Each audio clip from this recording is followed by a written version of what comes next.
Hey everybody, this is Texas Gaming Industries here, and welcome back to another episode of Railway Empire. In the previous episode, we began expanding our railroad southwards towards Charlotte, and in this episode, we're going to expand south more to Jacksonville, and possibly reach Toledo and Chicago. Now, if you recall in our previous episode, we managed to unlock 3 new locomotives, the John Hancock, John Bull Mark I, and Norfolk John Bull Mark II. Now, we don't have enough innovation points yet for the Dunham 420 class locomotive, but that's fine. Now, Charlotte is not growing as fast as we're basically expecting. This is because most of the commodities are not delivered, aka corn and logs. So, how are we going to fix this? As you can see, there's a logging camp right near Pittsburgh. I can connect the logging camp and deliver logs down to Charlotte. So let's get started on constructing that line.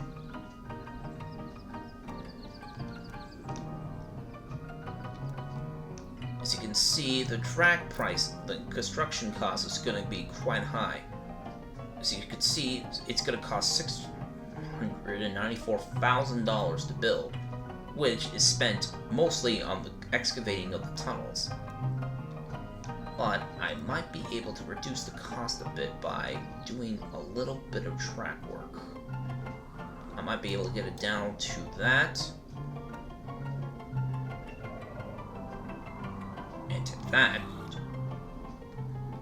As I want to have some space left over to connect Washington up to, Indianapolis.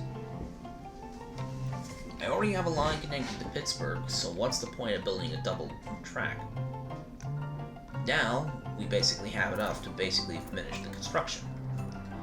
And, as I've placed a double track, you might be surprised that my construction cost is basically half on what it was. While it would cost $400,000, now it's basically cost just $200,000. We also got our security guard, and an inventor. This could be useful for later. Now, the thing about freelancers, they don't last very long. Unless you basically hire them on the spot, they're not going to appear again. There have been several freelancers I really want to get.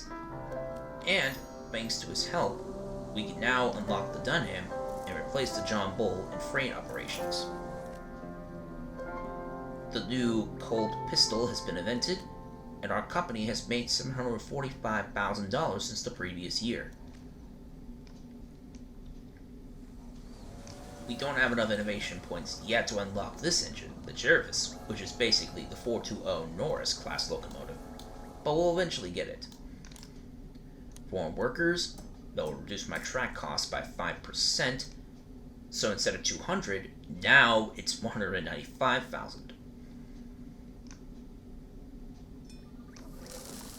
Also have an engineer and the conductor. Let's see, cannot stand tolerant, cannot stand superficially, cannot stand serious. So dominant, crafty, and timid. None of them basically will cause trouble. They'll be perfect for the new passenger service between Charlotte and Pittsburgh. Oh, and we also got our first office assistant personnel, Samuel Blair. He can reduce the amount of money I need to purchase for a locomotive by 10%. So that will be very useful later on. Plus, with the 70% cheaper prices for locomotives, thanks to Dr. Murphy's bonus, I can now have locomotives that are 80% off. And it's only going to get higher as my accountant works at my company.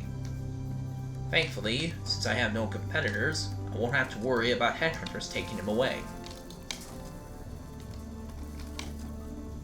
But there's one thing I don't like about competitors in these games, is the fact that they use the headhunters way too often.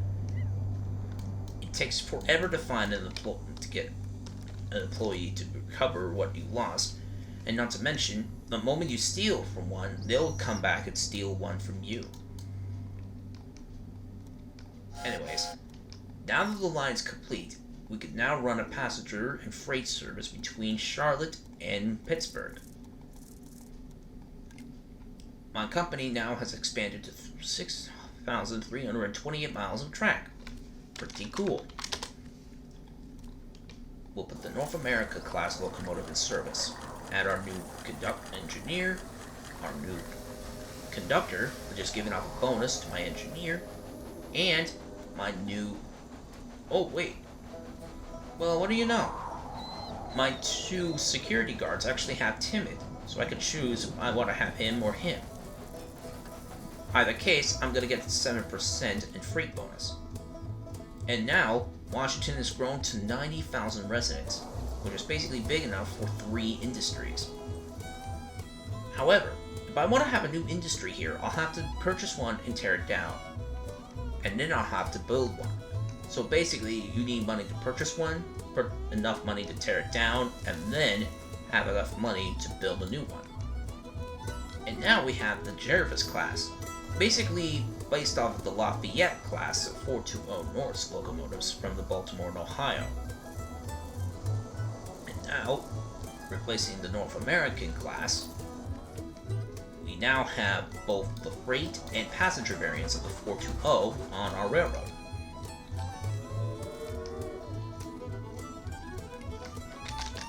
Since the passenger train is on its way back to Charlotte from Pittsburgh, we'll operate the freight train and have Bill Armstrong in charge of the freight service.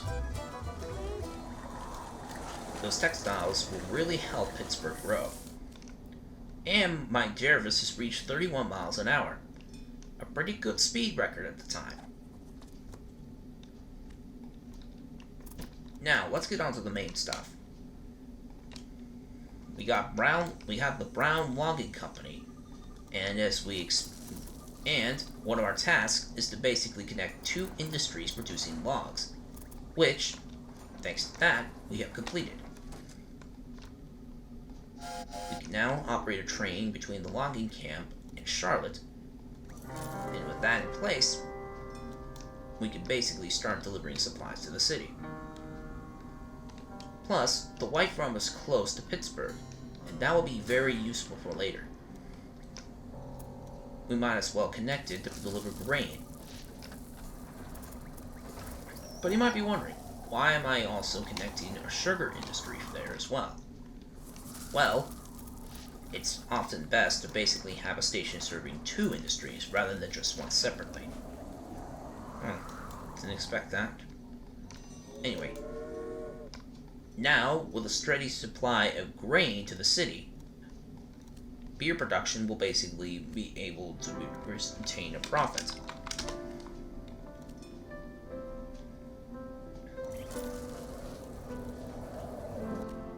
We also have 2 new conductors.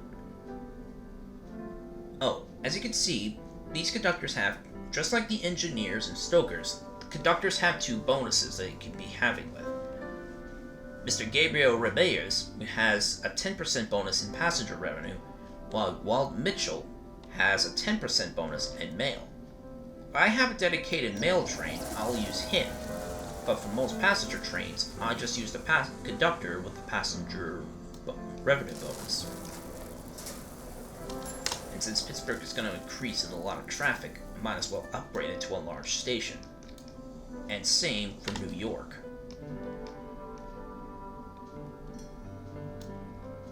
And then, Charlotte.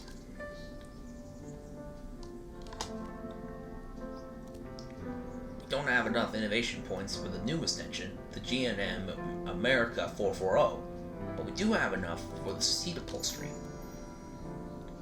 And to connect to Atlanta, Georgia.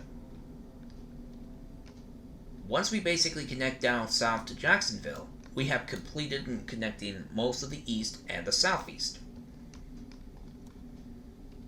And then we'll have to conquer the south and then the entirety of the Midwest. Because again, my goal is to basically transport at least each type of commodity on the map, as well as connecting every city with my railroad, and using a profitable freight and passenger service between them. My railroad now has connected to 17 stations, and we have enough to connect to between Charlotte and Atlanta.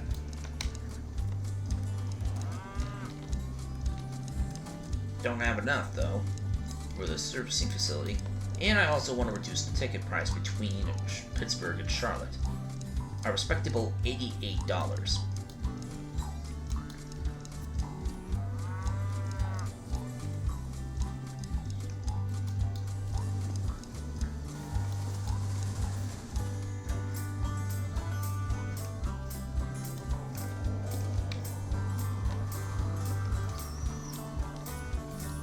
Build the maintenance facility there, and now we'll just need to wait till we have enough money to basically build the station in Jacksonville. If we don't have enough, and our bonds have not reached the lowest term for us to get an emergency bond filed. I normally like doing that, as it makes it a lot easier to, well, you know, keep it so I can be able to pay back both my bonds at the same time, as well as acquiring a new bond right afterwards, which will basically increase the amount of money I have. I technically just use bonds right until I have enough money, where until I have enough money, well, my company is fully developed enough to where I don't even need to pay out bonds, unless I really need to take out a competitor. And now we're going to basically start building tracks towards Jacksonville. And yet I don't have a station there, but that's fine. I could simply just wait.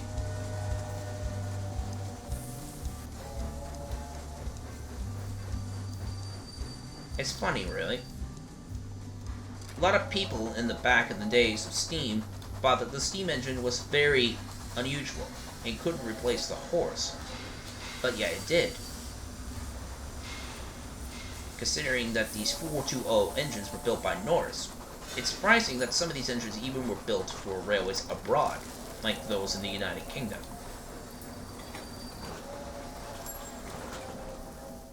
Now that we basically have 300,000, we can now extend to Jacksonville. Oh, you might notice, why is this area blocked off? That's because it's home to our roundhouse. As you can see, there's a lake right there.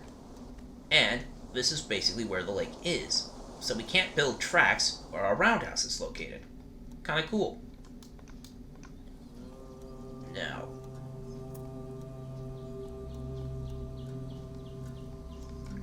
once we connect to Jacksonville, we have now basically conquered the east and the southeast. Ooh, breakdown. Bad condition. That basically only happens if a locomotive hasn't been able to be serviced in a repair facility for quite some time. But since we already have a maintenance facility done at Charlotte, the engine can be repaired there before heading back to the London camp. And now we have connected to Jacksonville, meaning that the entirety of the south and the southeast and the east coast have finally been connected by rail.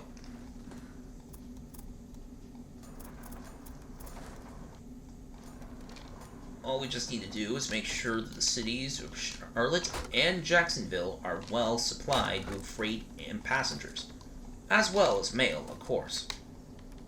I mean, you don't want to wait for weeks for mail to arrive by horse and cart, do you? Especially in today's modern technology. Now, as much as I like this game, I'm surprised they didn't add an FT or the HH600 diesel switcher into the game, as an HH600 would basically do well in serving rural industries, and the FT, alongside the E-series of diesel locomotives, handling the freight service. I mean, you have the E-series diesel, but no diesel freight counterpart, nor a freight locomotive designed for switching. I mean, in the Great Lakes DLC, you get an engine from the Boston and Maine number 47, the Achilles, and that engine is a switcher, and yet I'm surprised they didn't think of it in Now, I'm pretty sure there's a good reason why, but it's just kind of wrong but it just feels weird in my opinion. Maybe they might expand in this in a future game, or a future sequel, like Railway Empire 2, but that will remains to be seen.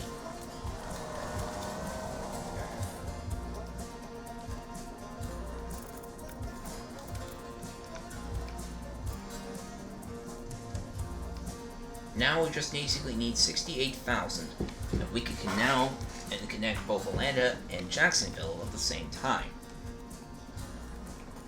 But since Atlanta is producing meat and Jacksonville is producing beer, we basically have an easy intercity freight operation between them.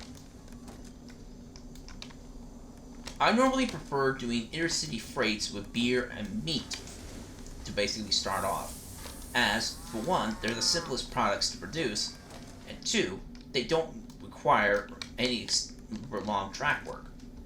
Of course, both cities will require grain, but the grain can eventually be produced into beer.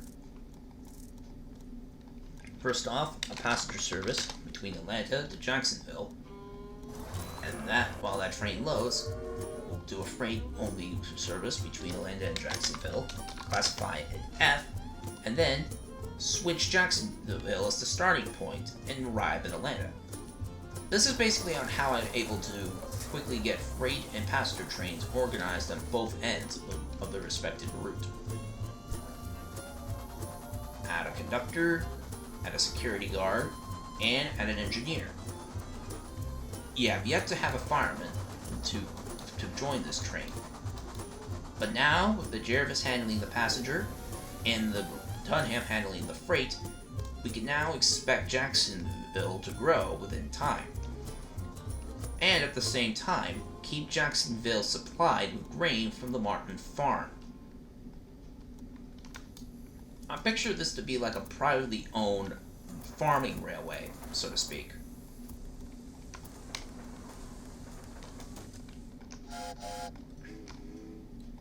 Which will be served by the John Hancock, as the line is super flat and doesn't have steep grades. I know it's kind of counterproductive, but I like to have unusual engines operating on sections of track. And we also have enough for our newest engine, the G&M America. This is basically a 440 without a cab, but very useful on freight. And we also are able to acquire the Cowcatcher, an American-style invention that keeps animals from being dragged underneath the wheels of a train if it hits them. Lopez family is near San Antonio Pass. I'm not even built nearby that place, thank you. Plus, this 440 is basically stronger than the John Bull, so it can be used on tracks with steep grades, such as this, and for this, so they no longer have to worry about climbing steep grades anymore. And I have realized I have yet to replace my John Hancocks with the John Bull Mark 1s. Though I am going to return this engine into, well, a John Hancock. Like the little lord, that the farmer purchased this little engine himself when it was retired, and with his father's money, well, with the family's wealth, he basically built a line. Trail of Tears, southeastern woodlands cleared. Ah, yes. Dark days were back then. But people thought it was fine back then. And now we have a connection bonus that we can acquire in Toledo.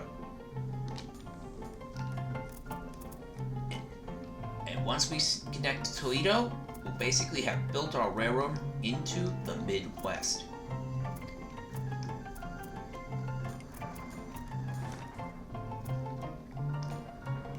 I mean, it's gonna be 1840 soon, and the railroad is basically booming with traffic.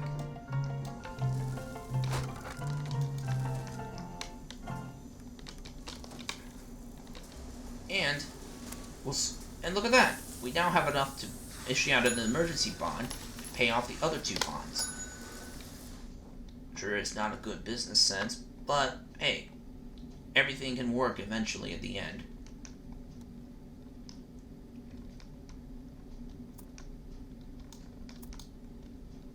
But of course, I also want to run a service between these two, between Atlanta and Charlotte. So I'll run a service between Atlanta and Charlotte. Passenger, of course.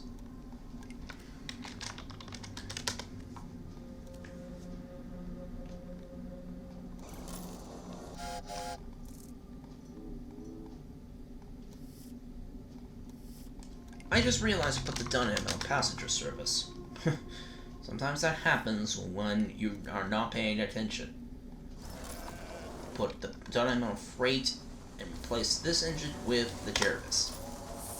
We also have enough innovation points to unlock Intimidation. This would reduce the amount of money I need to pay for an auction by 5%. And we also have 2 professors. That will require 140 points each. They only have 30. And, let's see, 169,000. Both basically are going to pay the same thing. So I don't have enough innovation points to give them. Crazy.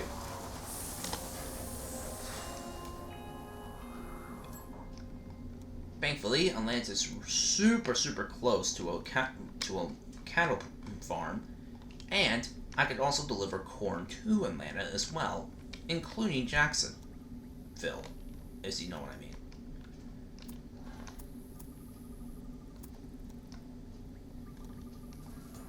Build an extension out.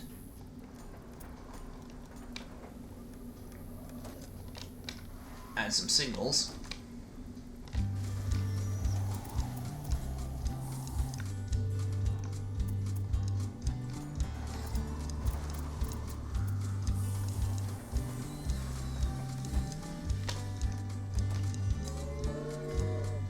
And now we can operate a train delivering cattle to Atlanta to the meatpacking plant. And at the same time, we can connect this section of track here for a corn train bound for Atlanta, Georgia.